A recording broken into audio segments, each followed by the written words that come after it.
Domingo 20 del tiempo ordinario, que en su ciclo B continúa un domingo más, ya son varios, proclamando en el Evangelio el capítulo sexto del Evangelio de San Juan. En concreto, en ese discurso del pan de vida nos toca hoy del versículo 51 al 58. Y en este comentario del Evangelio voy a desgranar tres expresiones importantísimas de este Evangelio de hoy, tres expresiones eucarísticas. La primera, dice Jesús: el que come mi carne y bebe mi sangre habita en mí y yo en él.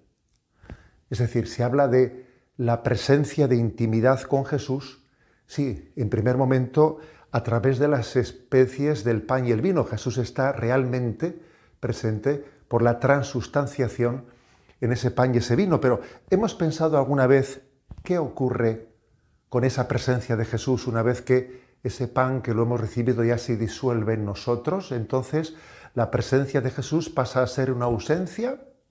¿Cómo es eso?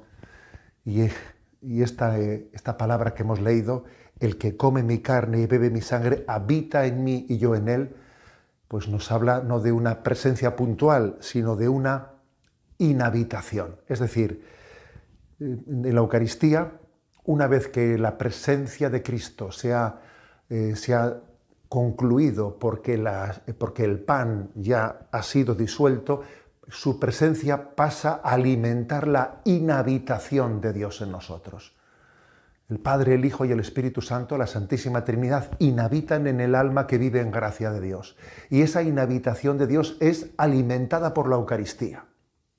La presencia de Cristo, una vez que las especies eucarísticas se han disuelto, no pasa a ser una ausencia, sino a alimentar más la inhabitación de Dios en nosotros. Esto nos tiene que enseñar a cómo tenemos que vivir la Eucaristía, no ya como un encuentro puntual, muy importante, pero que acontece en un momento, sino que la Eucaristía tiene que pasar a ayudarnos a vivir en la continua presencia de Dios. Vivir en presencia de Dios, vivir la inhabitación de Dios dentro de nosotros, es como vivir una Eucaristía prolongada.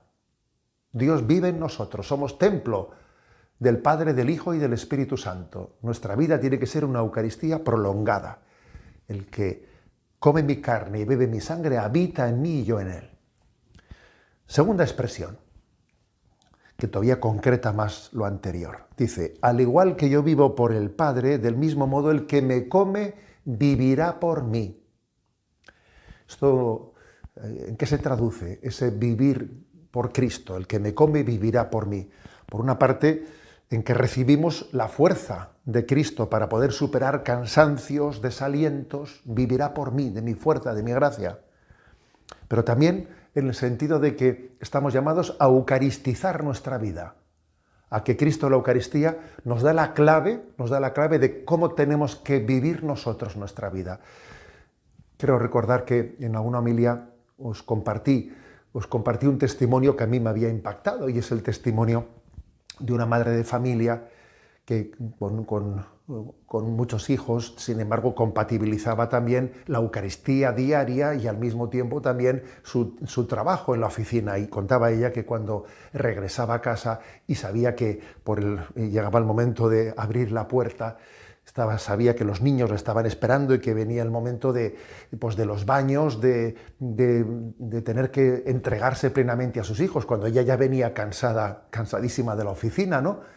Pero ella recordaba la Eucaristía que había vivido y entonces dice que introducía la llave en la cerradura y decía: tomad y comed porque esto es mi cuerpo que se entrega por vosotros. Es decir, a ella decía en su testimonio que la Eucaristía le ayudaba a eucaristizar su vida, a entregar su vida por su familia, en el trabajo, etc.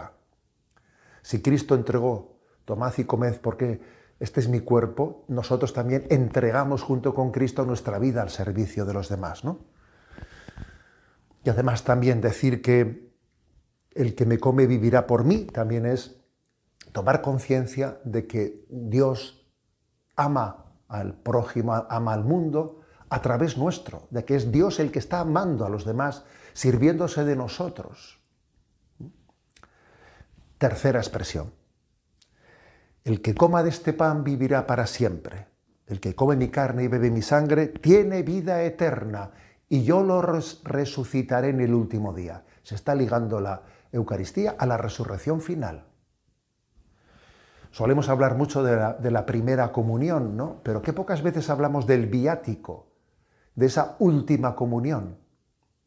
El viático, sabéis que es cuando la Iglesia acompaña a alguien que está moribundo y le da por última vez la Eucaristía, porque será la que le introduzca en la vida eterna, recordando estas palabras: el que come mi carne y bebe mi sangre tiene vida eterna, yo lo resucitaré en el último día. Comulgar es recibir la carne resucitada de Cristo en nuestra carne mortal. Nuestra carne es mortal, pero en la comunión estamos recibiendo carne resucitada de Jesucristo, que es prenda de resurrección para nosotros. Es como si en la comunión la resurrección nos ha tocado por adelantado, porque esa carne de Cristo, presente en el pan eucarístico, salió triunfante y resucitada del sepulcro. Entonces la comunión está adelantando mi resurrección también.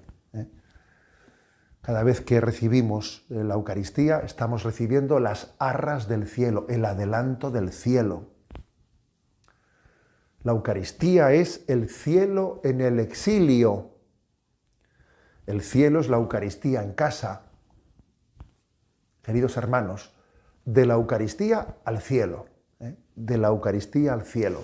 Por eso creo que estas palabras últimas, ¿no? El que coma de este pan vivirá para siempre, yo lo resucitaré en el último día, de la Eucaristía al cielo. Que crezca en nosotros, ¿no?, el hambre del cuerpo y sangre de Jesucristo y el hambre de vida eterna, que está, el hambre de resurrección y de la vida eterna que Cristo quiere darnos, que está presente ya en este sacramento eucarístico. La bendición de Dios Todopoderoso, Padre, Hijo y Espíritu Santo descienda sobre vosotros.